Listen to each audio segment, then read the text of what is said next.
जय हिंद मेरे प्यारे साथियों, कैसे हैं आप सभी। तो यूपी पुलिस की भर भर के वैकेंसी आ रही है। आप इस समय बिल्कुल भी लेट ना हो। जिसके पास यहाँ पर कंप्यूटर ऑपरेटर का कोई डिप्लोमा है, ग्रेजुएशन के अंदर कंप्यूटर का कोई कोर्स किया हुआ है, जैसे कंप्यूटर साइंस का या फिर कंप्यूटर एप्लीकेशन बीएससी कर रखी है, या फिर ओ लेवल का 1 ईयर का आपके पास डिप्लोमा है, तो ये यूपी पुलिस कंप्यूटर ऑपरेटर का फॉर्म जरूर भरे, क्योंकि ये एक ऑफिशियल जॉब है। थाने के अंदर ये जॉब रहती है। जितने भी क्राइम से रिलेटेड डाटा एंट्री के जितने भी काम होते हैं, सारे के सारे कंप्यूटर ऑपरेटर के द्वारा किए जाते हैं। तो चलिए बात करते हैं सीक्वेंस से कि 12th बेस में फिजिक्स, केमिस्ट्री, मैथ यानी कि पीसीएम होना बहुत ही ज्यादा जरूरी है। जिस भी कैंडिडेट के पास पीसीएम नहीं है तो वो इस फॉर्म को नहीं भर सकते। दूसरा, पीसीएम यदि आपने कर रखी है तो उसके बाद में कंप्यूटर साइंस या फिर ओ लेवल का आपके पास 1 साल का सर्टिफिकेट हो, ग्रेजुएशन में आपके पास कंप्यूटर हो, तो आप इस फॉर्म को भर सकते हैं। दूसरा, यहाँ पर एज लिमिट की बात करें तो 18 से 28 जो यहाँ पर जनरल कैंडिडेट है, ईडब्ल्यूएस के कैंडिडेट है, वो 18 से 28 में भर सकते हैं। लेकिन जो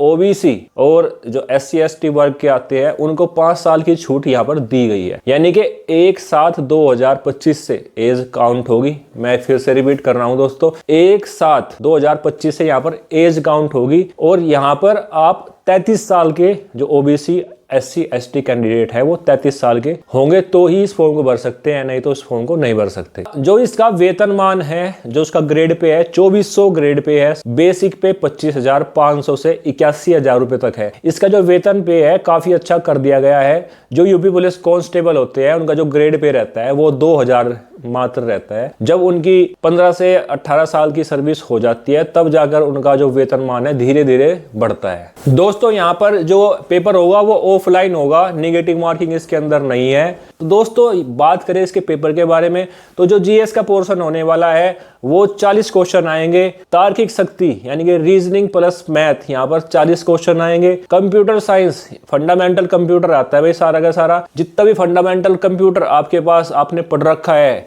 जब आपने 1 ईयर का डिप्लोमा किया था या ग्रेजुएशन में आपने जो कंप्यूटर साइंस की पढ़ाई की है, तो जितने भी फंडामेंटल है कंप्यूटर का तो वहीं से ये क्लियर हो जाएगा। बहुत ही इजी पेपर ये रहता है। तो इसके 80 क्वेश्चन कंप्यूटर के होंगे, यानी कि टोटल 160 क्वेश्चन रहेंगे। 200 नंबर का ये पेपर होगा, 2 घंटे का पेपर होगा, ऑफलाइन पेपर होगा, नेगेटिव मार्किंग इसके अंदर नहीं है। जिसने भी ये पेपर 40% यहाँ पर नंबर ले आया है वो मेरिट में होगा। टाइपिंग के लिए फिर वो बुलाया जाएगा, यानी कि 200 नंबर में से जिसके 80 नंबर होंगे वो पेपर को क्लियर कर लेगा। लेकिन मेरिट में जगह बनाने के लिए 160 क्वेश्चन में से आपको 140, 145, 150, 155 तक का भी स्कोर अपना रखना होगा, क्योंकि यहाँ पर कंपटीशन काफी है। 1352 वैकेंसी है, तो कंपटीशन में आने के लिए आपको अपनी मेरिट में जगह बनानी होगी। दोस्तों, जैसे ही आप यहाँ पर पेपर क्लियर कर लेते हैं, यानी कि 80 नंबर लेकर आ जाते हैं, तो उसके बाद में सभी बच्चों को एक ही दिन टाइपिंग के लिए बुलाया जाएगा। हिंदी की जो टाइपिंग रहेगी वो 25 वर्ड पर मिनट रहेगी। इंग्लिश की जो टाइपिंग रहेगी वो 30 वर्ड पर मिनट रहेगी। यहाँ पर मैं आपको सजेशन यही करूंगा कि हिंदी और इंग्लिश की टाइपिंग अभी से शुरुआत कर दें। दूसरी तरफ हम देखेंगे तो यूपी पुलिस ASI SI का भी जो कॉन्फिडेंशियल रहता है वो भी फॉर्म आ चुका है, तो वो भी और ये भी आपको नौकरी दिलवा देंगे और यूपी पुलिस का आप हिस्सा बन जाएंगे। दोस्तों, ये यूपी पुलिस कंप्यूटर ऑपरेटर की जो वैकेंसी है काफी अच्छा मौका है। आप इसको ना जाने दें, आज से ही पढ़ाई शुरुआत कर दें। यहाँ पर यदि हम देखेंगे जीएस का और जो यहाँ पर रीजनिंग मैथ का लेवल आता है वो काफ़ी मीडियम सा रहता है।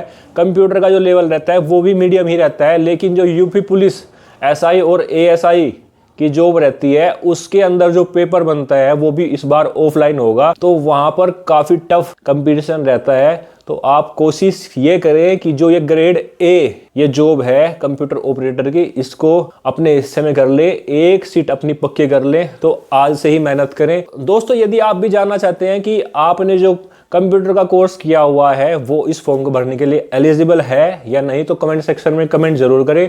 मैं उसका बेस्ट सोल्यूशन देने का कोशिश करूंगा, क्योंकि ये पेपर मैंने भी 2 बार क्लियर कर रखा है, हालांकि मैं मेरिट से बाहर हो गया था। दोस्तों, आज से ही तैयारी शुरू कर दे। पेपर की नई अपडेट मैं देता रहूंगा इस पेपर से रिलेटेड, किस तरीके से आपको तैयारी करनी है, क्या क्या तैयारी करनी है, कितना सिलेबस आपको कवर करना है। तो मिलते हैं नई अपडेट के साथ नई वीडियो में। तब तक के लिए जय हिंद, ऑल द बेस्ट।